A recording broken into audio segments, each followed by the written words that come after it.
Hello, I'm Dorothy Linthicum, and I've been creating conversations for older people like me who may be facing the COVID-19 pandemic in solitude, separated from our normal activities, routines, and friendships. Some of us are having FaceTime talks with grandchildren, or meeting with book clubs via Zoom, or attending church virtually on YouTube. But for the most part, we are spending time alone. In earlier conversations, I've talked about how we look back at memories and delve into our experiences with death. Today, I want to talk about spirituality and its role in our lives. Louis Richmond, who has a Buddhist background, uses the term lightning strikes to describe that moment when it hits us that we really are growing older. The last third of human life, he says, is the right time for spiritual inquiry and spiritual work. That final third used to be only 10 or 15 years, but now we have up to 30 years for this time in our lives. Richmond invites us to look at the process of aging itself as a gate or a window into a spiritual path. My definition is simple, he says. A spiritual process is paying close attention to the things that really matter, not just to old people, but universally to everyone. It might happen through meditation, a prayer, or inquiry, or a mindfulness practice. Things that matter might include the people we love, or perhaps the difficulty in trying to help others in a real way. The lifelong search for meaning and purpose, he says, is so we can look back and say, I did the best that I could. I have no regrets. There is something inside of us that wants to be an elder and to tell our story to a younger generation that wants to be engaged. Have you experienced the lightning strike described by Louis Richmond? It can be precipitated by physical changes, a move to start a new stage of life, the death of a spouse, the birth of a grandchild. For each of us, it is different. I've had a lot of time these past few weeks to identify the things that really matter to me. Often these things are small and specific to who I am and the life that I've lived. Have you paid attention lately to those things that really matter to you? I wonder if the things that really matter to me now are similar to the things that mattered to me when I was just starting my first job after college, or having children, or facing middle age, or taking care of my parents.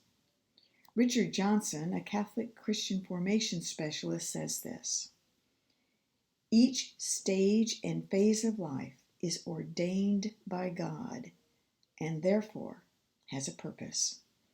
We grow in never-ending spirals of change as the progression of our life ebbs and flows, with the Spirit nudging and guiding us always. There is no one phase of life that is more important than another. Each has its place. Each is equally essential. Ongoing faith formation throughout life supports a spirituality that is constantly growing, ever-changing. So, if no one phase of life is more important than another, why do people resist so strongly the idea of growing old? The messages from our culture are overwhelming. Aging is to be avoided at all costs. Physically, we can alter the effects of aging on our bodies through surgery, Botox, creams, and lotions. We can push retirement back and keep working well into our 70s and pushing 80. We can eat healthy diets, exercise regularly, and keep the pace of our lives unaltered. We are finding, though, in these times of this terrible pandemic, that our age does make a difference, that it seems to be those of us that are over 70 are very susceptible to this virus. None of the things that I mentioned earlier are bad things to do. We can argue that they're important for our future. But are we missing anything in life by continually avoiding the next phase that has its place and is equally essential? In previous conversations, I've alluded to studies that show older people are generally happier than younger people. Isn't it ironic that despite the way our culture holds old age at arm's length, we seem to become more content as we grow older? The General Social Survey, which has been monitoring societal change in America since 1972, has data that consistently show older people are happier than younger adults. When researchers looked at the data more closely, they discovered that the survey results ran counter to expectations that illnesses, deaths, and other losses of older people would result in greater unhappiness in life. Older survey respondents reported far fewer difficulties overall, financially and personally. Younger adults, meanwhile, had less trouble with their health, but more of other kinds of predicaments, especially financial ones. I'm wondering, too, as we come out of this pandemic, with so many people unemployed and jobs so uncertain, if these surveys will remain the same. I don't know, but in the past, advanced age was correlated in the survey with positive feelings. While older people reported more loneliness, they also indicated more serenity. Donald Capps, a developmental theorist, says that the wise self of older people comes from their ability to jettison some of the rules and regulations that have bound their lives. He suggests that gracefulness becomes a new dynamic for people in their 80s and 90s, a worthy successor to wisdom that has always been so revered. In art, for example, painters in their later years do not necessarily change their styles as much as they embrace the freedom to move into new spaces. Wisdom does not necessarily come from more years of experience from those who are younger, but from a perspective that is liberated from the rules, roles, and rituals of the past. My dad, whom I always felt was wise, moved into a gracefulness that puzzled and alarmed me at first, but eventually became his new expression of wisdom.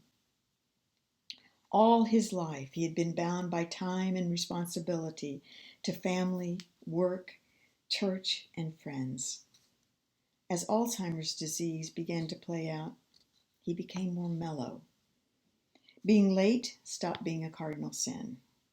The complexities of a washing machine stopped being an issue when he stopped washing his clothes. A shrug of his shoulders, accompanied by a slow grin, replaced the intensity of his old demeanor and defined his new self. At the same time, Dad's expectations for others softened. The grace he extended to himself was also offered to others.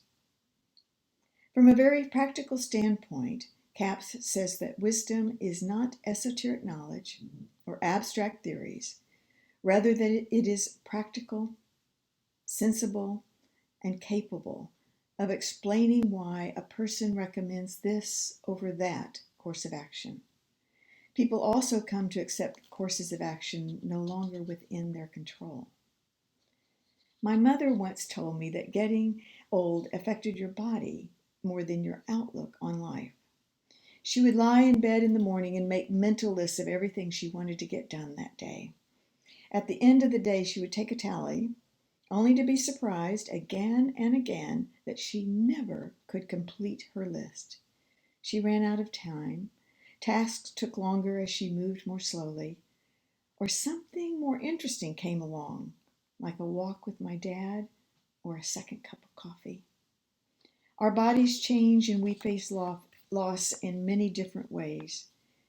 But if we believe that each phase of life has its own purpose, then we can begin a journey of discovery to find what God has in store for us. The spiritual life can help us on this journey. In describing aging, educational sociologist Sara Lawrence-Lightfoot says, the developmental terrain grows more layered, patience trumps speed, restraint trumps ambition, wisdom trumps IQ, leaving a legacy trumps making our mark, and a bit of humor saves us all. One morning, as I read obituaries in the newspapers, something I do almost every day because I kind of prefer that information more and find them more readable than stories on the front page, I read about Tom. In his obituary, his professional accomplishments were dutifully listed.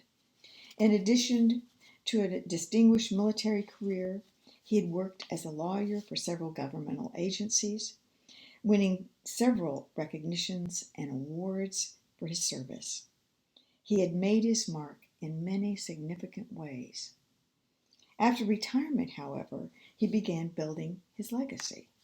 He became a volunteer at a nearby middle school, teaching young boys the art of chess. He used his skills as a lawyer to represent families and children in court and to serve as their advocate and mentor. Several weekends each summer, he would load his grandkids in the car for trips to the beach.